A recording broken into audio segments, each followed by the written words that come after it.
দেশে কিছু হয় তখন মনে হয় যদি ছুটে চলে যেতাম। I am sorry.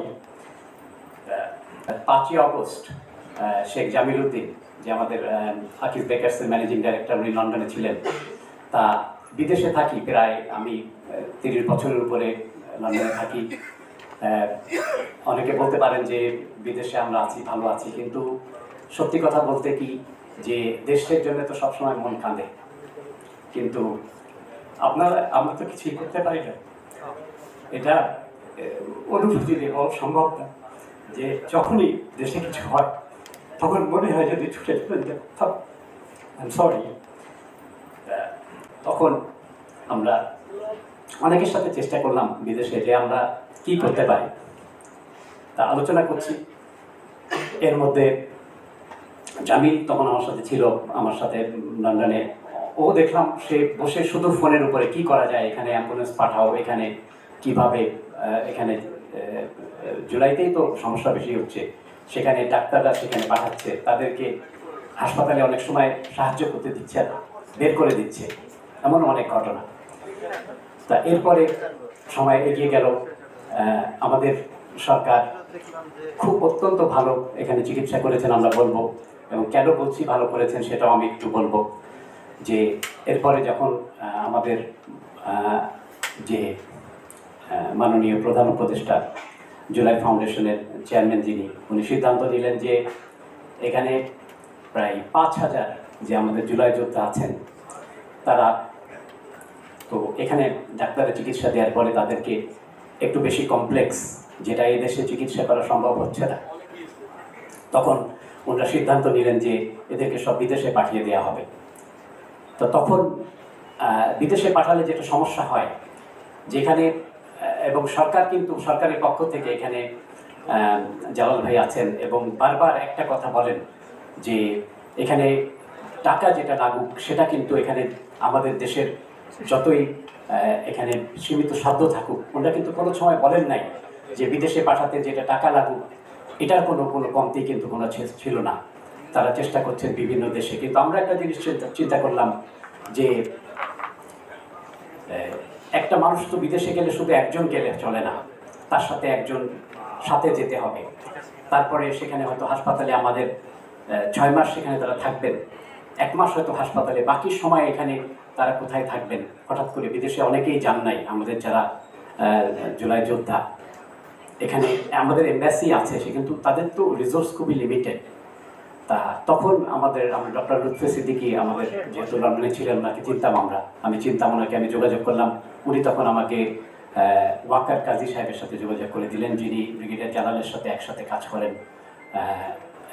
এবং এই দুজনকে আমি সবসময় মনে করি এই জন্য যে আমরা যে আজকে এখানে এসেছি, আমরা কিন্তু গত 5 মাস থেকে 5-6 মাস, ডিসেম্বর থেকে আমরা কাজ করছি, 5 মাস আমরা কিন্তু কন্টিনিউয়াস কাজ করছি, হোমওয়ার্ক। কারণ আমাদের ডাক্তাররা যখন আসবেন বিদেশ থেকে, হঠাৎ করে আসলে প্রিপারেশন না নিয়ে যদি আমরা আসি, তাহলে তো এখানে ঠিক প্রপার ইউটিলাইজেশন অফ টাইম হবে না। তখন আমরা যে শুক্রবার শনিবার আপনাদের বন্ধ, তখন আমি দেখি যে ব্রিগেডিয়ার জালাল এবং ওয়াকার ভাই কিন্তু ওই রাত্রে 1টা-2টার সময় উইকেন্ডে আমাদেরকে, আমরা তো শুক্রবারে কাজ করি ইংল্যান্ডে, ওনারা কিন্তু রিপ্লাই দেন, কারণ রেসপন্স যদি না পাই আমরা, তাহলে কিন্তু আমরা আগাতে পারবো না। তো ওনার 4টা সেক্টর এখানে দিলেন। একটা ছিল যে স্পাইনাল নিউরোসার্জারি, যেটা একটু কোয়াইট কমপ্লেক্স, প্লাস্টিক সার্জারি, যেটা এখানে যাদের গানশট ইঞ্জুরি হয়েছে, যেটা এখানে ঠিক হওয়া যাচ্ছিল না। আর একটা ছিল ট্রমা অ্যান্ড অর্থোপেডিক্স, যেটা তো অনেক বেশি। আর চোখটা হলো সবচেয়ে সেন্সিটিভ ছিল, কারণ একটা মানুষের চোখ যদি না থাকে তাহলে তো যে একটা সব কিছুই এখানে অন্ধকার হয়ে যায়। তা সেখানে আল্লাহর রহমতে আমরা এখানে 4টা ডিপার্টমেন্টে 4টা স্পেশালিটি ডাক্তার আমরা এখান থেকে আল্লাহর রহমতে নিয়ে এসেছি। সেখানে আমাদের আমেরিকা থেকে আসছিলেন প্লাস্টিক সার্জনস, এবং রোটারি আমাদেরকে সেখানে সহযোগিতা করেছিল। এবং এটা সবচেয়ে বড় আমাদের সাকসেসফুল হয়েছে। আমি যদি ন্যাশনাল আই ইনস্টিটিউটের প্রফেসর খায়ের নাম যদি আজকে না বলি, তাহলে সেটা অন্যায় হয়ে যাবে। কারণ আমি হ্যাভ বিন ভেরি ইমপ্রেসড যে উনি দিন রাত কীভাবে এটার প্রোগ্রামটাকে সাকসেসফুল করার জন্যে। আমরা লন্ডনের মুরফিল্ড আই হাসপাতাল থেকে যখন আমরা মুরফিল আই হাসপাতাল, আপনারা যারা জানেন না, এটা হলো ওয়ার্ল্ডের নাম্বার 1 আই হসপিটাল, চক্ষু হাসপাতাল হিসেবে এটাকে কনসিডার করা হয়। তা ওখান থেকে আমরা সার্জন নিয়ে আসলাম এবং আমরা 24টা অপারেশন আমরা এখানে করেছেন আই ইনস্টিটিউটে, এবং 120 জন রোগীকে ওরা দেখে তাদের মতামত দিয়েছেন। তা এইটা আমরা মনে করি আইটা হলো আমাদের সবচেয়ে সাকসেসফুল প্রোগ্রাম এখানে হয়েছে। তা এই জন্যে আমি সবাইকে, আমাদের এটার সাথে যারা অনেকেই, সবার নাম এখানে নিতে গেলে আমরা 12টায় অবশ্যই প্রোগ্রাম শেষ করে দেবো, আজকে জুম্মার দিন এখানে সময় হবে না। তা এটা আমি সবাইকে ধন্যবাদ দিচ্ছি যারা এখানে আই হাসপাতালের এবং অন্যান্য আরও হাসপাতালের এখানে যারা আমাদেরকে সহযোগিতা করেছিলেন। আমরা যখন বসলাম, আমাদের মাননীয় স্বাস্থ্য উপদেষ্টা নুরজাহান আপা, ওনার সাথে বসলাম যে গতবার আই অপারেশনের পরে টিমের সাথে। এখানে আরেকটা জিনিস হলো যে আমাদের কিন্তু অনেক বিদেশি যারা আছে, যারা আমাদের দেশের না, তারাও কিন্তু এসে সাহায্য করতে চায়, কিন্তু আমরা প্রিফার করছি বা চেষ্টা করছি যে দেশি ডাক্তার, কারণ এখানে দেখছি যে কমিউনিকেশনটা ভেরি ইম্পর্টেন্ট। যে এখানে কিন্তু যদি ঠিকমতো কমিউনিকেশন না করা যায়, তাহলে কিন্তু যে শুধু একটা চিকিৎসা দিয়ে দিলাম, একটা অপারেশন করে চলে গেলাম, তাহলে কিন্তু সেটার থেকে যদি আমরা আমাদের যারা দেশি আছেন ডাক্তার, তাদেরকে যদি আমরা নিয়ে আসতে পারি, সেটা কিন্তু এখানে আমরা দেখছি যে ইফেক্টিভটা ভালো, আমরা রেসপন্স পাচ্ছি, ফিডব্যাক নিচ্ছি আমরা রোগীদের কাছ থেকে, সেটা কিন্তু আমরা দেখছি যে অনেক ভালো হচ্ছে। তা এরপরে যদি আমরা দেখি যে আমরা দেশি ডাক্তার এনাফ পাচ্ছি না, অবশ্যই আমরা বিদেশি ডাক্তার আমাদের আছেন, রেডি আছেন, যারা আসার জন্য ইনশাল্লাহ আসবেন। এখানে যখন আমরা যখন বসলাম নুরজাহান আপার সাথে, আমার মনে হয় জালাল ভাই গত মাসে, তখন উনি বললেন কিন্তু এই মানসিক স্বাস্থ্যের কথা। এখানে বক্তারা এগুলার ইম্পর্টেন্স এবং এটার উপরে বলে গিয়েছেন, এবং আমাদের এখানে প্রশ্নোত্তর হবে। আমি এখানে সময় খুব কম নিব। এখানে যারা ফোর্স ডিসঅ্যাপিয়ার্ড হয়েছেন, তাদের কিন্তু তাদের কষ্টটা কিন্তু অন্যরকম। এখানে মাইকেল চাকমা ভাই আছেন, ওনার সাথে কথা হচ্ছিল, ওনার তো ফিরোরাল করে ফেলেছে, মানুষজন মনে করেছে উনি ফিরে আসবেন না।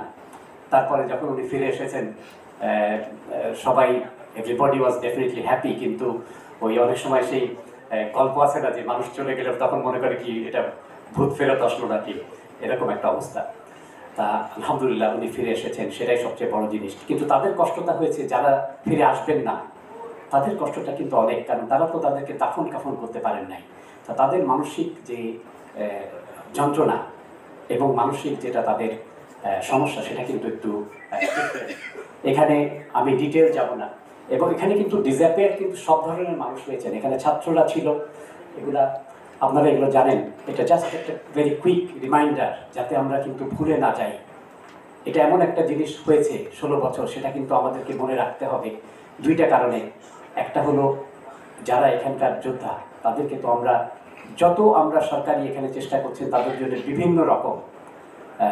গতকাল এখানে যে সচিব আছেন নজরুল ভাই, এখন গণপূর্তে, উনি বলছিলেন যে আমরা প্রত্যেকের জন্য চেষ্টা করছি, আমাদের সাধ্য তো লিমিটেড, প্রত্যেকে আমরা একটা করে যাতে বাসস্থান দিতে পারি, এটা তারা চেষ্টা করছেন। এটা সহজ হবে না, কিন্তু চেষ্টা করছেন। অন্তত সদিচ্ছার আমি মনে করি আমাদের সরকারের কিন্তু কোনো এখানে কমতি নেই।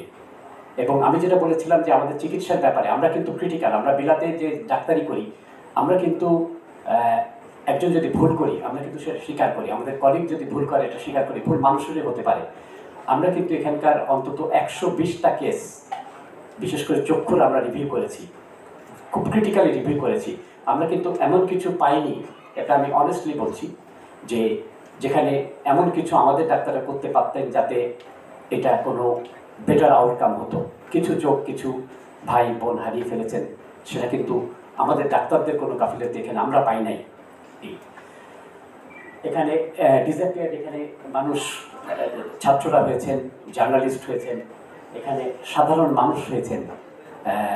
এখানে কিন্তু কোনো এমন ছিল না যে শুধু যারা এখানে একটা বিশেষ স্বৈরতন্ত্রের বিরোধিতা করতে যাচ্ছেন তাদেরকেই যে এখানে নিয়ে যাওয়া হয়েছে তা না, কিন্তু সর্বস্তরের মানুষকে এখানে কিন্তু এখানে নিয়ে যাওয়া হয়েছে। এরপরে আমরা আসি যে যারা আমাদের ইনজিওরদের হলো, সেখানে মানসিক সমস্যা হলো যে তারা তো কাজ করতেন, তারা তো কোনোদিন চান নাই যে আমরা মানুষের কাছে আমরা যে আমরা কোনো সাহায্যের হাত বাড়াবো। এবং